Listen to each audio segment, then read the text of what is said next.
She bought 3 rental properties in 18 months, all in the same neighborhood, all with positive cash flow on paper, and got tenants who signed leases shortly after. 2 years later, she sold all 3 at a loss and quit real estate investing entirely. The properties weren't the problem. The neighborhood was. And she didn't see the warning signs until it was too late. That's what this video is about. Because you can buy the perfect property at the perfect price. But if you buy it in the wrong neighborhood, you will lose money, time, and even your belief that real estate investing even works. Stay with me, because in the next few minutes, I'm going to show you 10 neighborhood types that destroy investor returns and the tricks you can use right now to spot them before you waste a single dollar. Let's get into it. When one employer controls the local economy, you're not investing in real estate. You're investing in that employer's future. And if they leave or shrink, your property value and rental demand leave with them. Here's how you spot this before you buy. Look up the largest employers in the area. If 1 or 2 companies employ more than half the workforce, that's a red flag. Then Google those companies plus the words layoffs, closure, or relocation, and see what comes up. If there's any news about contraction or instability, walk away. You don't want to own real estate in a town that's about to lose its economic engine.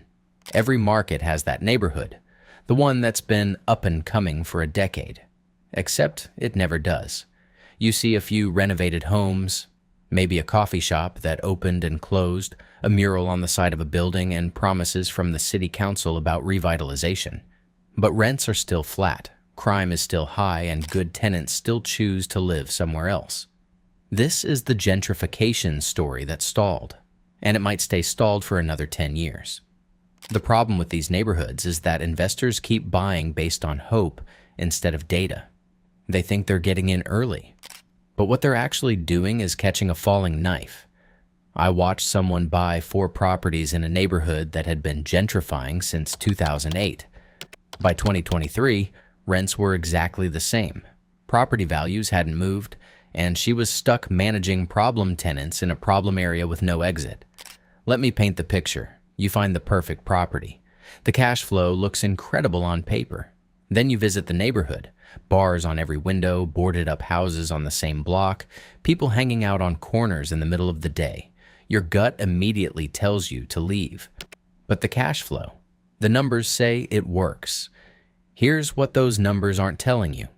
You will have high turnover because good tenants leave as soon as they can afford to. Also, there will be constant maintenance because tenants in desperate situations don't take care of properties, higher eviction rates, higher risk of property damage, and higher insurance costs if you can even get insured. And the real cost will be your time and mental health dealing with problems that never stop. I know investors who bought in war zones chasing cash flow. They spent more time managing drama, evictions, and repairs than the cash flow was ever worth. Some of them had properties vandalized while sitting vacant. Others couldn't find any tenants willing to live there at any price once word got out about the area.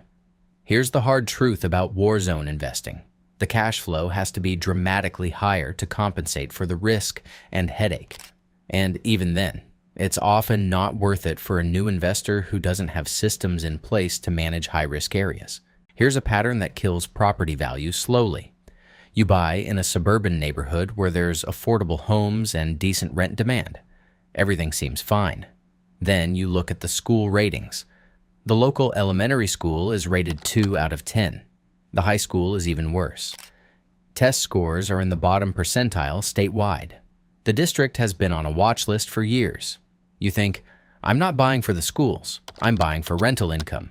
But here's who you're eliminating from your tenant pool. Every family with school-age children who has options will choose to live somewhere else.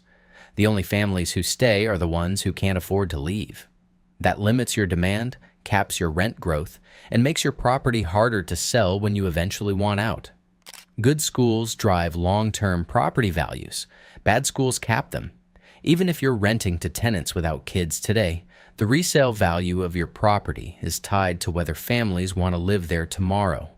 I've seen investors buy in affordable suburbs with terrible schools thinking it didn't matter. 5 years later, they tried to sell and couldn't find buyers. The neighborhood had declined further because no families with choices were moving in. Before you buy in any neighborhood, check the school ratings on great schools or similar sites. If the local schools are rated below 5 out of 10, and there's no clear plan or funding to improve them, that's a red flag. You find a property near water, maybe a river, lake, or a coastal area. The location is beautiful, but the price is lower than comparable homes a few blocks away. You ask why. The seller says something vague about drainage or mentions that it flooded once a long time ago. You skip the flood zone research because you want the deal to work. Then the next storm comes. Water rises and your property floods. Insurance doesn't cover it or only covers a fraction. Your tenant moves out. Now you're stuck with a property that's unrentable and unsellable. Until you spend tens of thousands on repairs and better drainage solutions, I've watched investors lose everything on properties in 100-year floodplains that flooded twice in 5 years. Insurance premiums skyrocketed. Lenders wouldn't refinance and buyers wouldn't touch the properties. Here's the research you need to do before you buy. Check FEMA flood maps for the property address. If it's in a flood zone, find out the cost of flood insurance and factor that into your numbers. Ask how many times the area has flooded in the past 20 years, not just the past 5. Talk to neighbors if possible. They'll tell you the truth about water issues the seller won't. If the property is in a high-risk flood zone and you're not prepared to carry expensive flood insurance and handle potential flood damage, walk away. Here's a warning sign most people miss. You start researching a neighborhood, you talk to other landlords who own there, and every single one of them is trying to sell or says they wish they could. That's a red flag. Experienced local landlords know something you don't. They've been managing properties there for years. They've seen the trends. They've dealt with the tenant pool. And they want out. Maybe rents have been flat while expenses climbed, tenant quality has deteriorated, crime is rising, or new regulations made. Landlording there unprofitable or impossible. Could be a lot of reasons. Whatever the reason, if the people who know the neighborhood best are trying to leave, you shouldn't be trying to enter. You find a beautiful property in a vacation destination. The short-term rental numbers look amazing. Nightly rates are high. Occupancy projections are strong. So you think you're buying a cash-flowing Airbnb goldmine. But here's what you didn't account for. The local workforce can't afford to live there. Median home prices are 5 times higher than median incomes. Long-term rentals are nearly impossible to find because everything has been converted to short-term rentals. Within 2 years, the city bans short-term rentals in residential zones or caps permits at levels that exclude you. Your STR income disappears overnight. You try to convert to a long-term rental, but there's no local demand at the rent you need because locals can't afford it. Now you own an overpriced property in a market with no rental demand and no STR income. Your only options are to sell at a loss or hold a bleeding asset. This exact pattern has played out in dozens of tourist towns over the past 5 years. Aspen, Tahoe, Charleston, Savannah, Bend. The list goes on. You find a new development on the outskirts of the city. Modern homes priced considerably lower. It looks like a great opportunity to buy something new at a discount. But here's what's missing. There are no grocery stores nearby, schools, parks, restaurants, or businesses. Everything residents need is a 15 to 20-minute drive. The developer promised that amenities were coming and the city approved plans for a shopping center and schools. But construction hasn't started. Timelines keep getting pushed back. And there's no guarantee any of it happens. The development stays isolated. Families with kids don't want to live there because the schools are too far. Working professionals don't want the commute. Your tenant pool is limited to people with no better options. So rents stay lower than you projected, vacancy is higher. And when you try to sell, buyers underwrite the same problems you're living with. I've seen this happen in developments outside growing cities.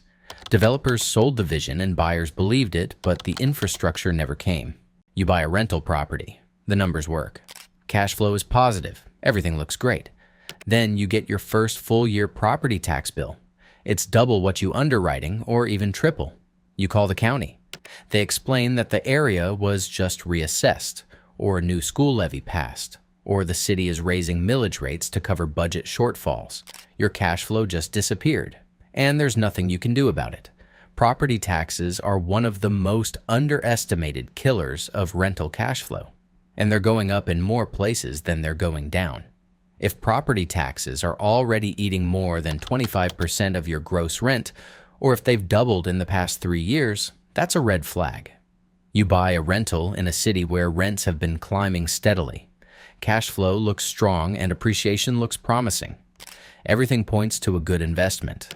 Then the city council passes rent control. Annual rent increases are capped at 2 or 3%. Meanwhile, your property taxes go up 5%. Insurance goes up 8%, and maintenance costs go up with inflation.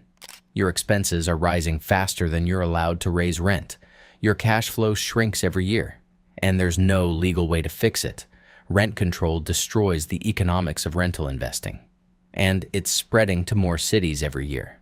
I've watched investors in California, Oregon, and New York get trapped by rent control laws that passed after they bought. Properties that were profitable became break-even or negative. Owners couldn't raise rents enough to cover rising costs.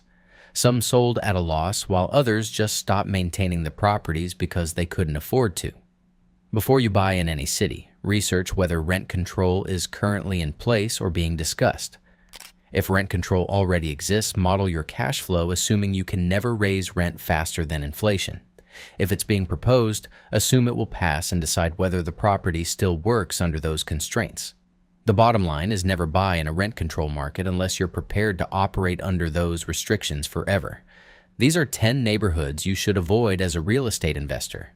Every single one of these neighborhood types looks like an opportunity to someone who doesn't know what to look for.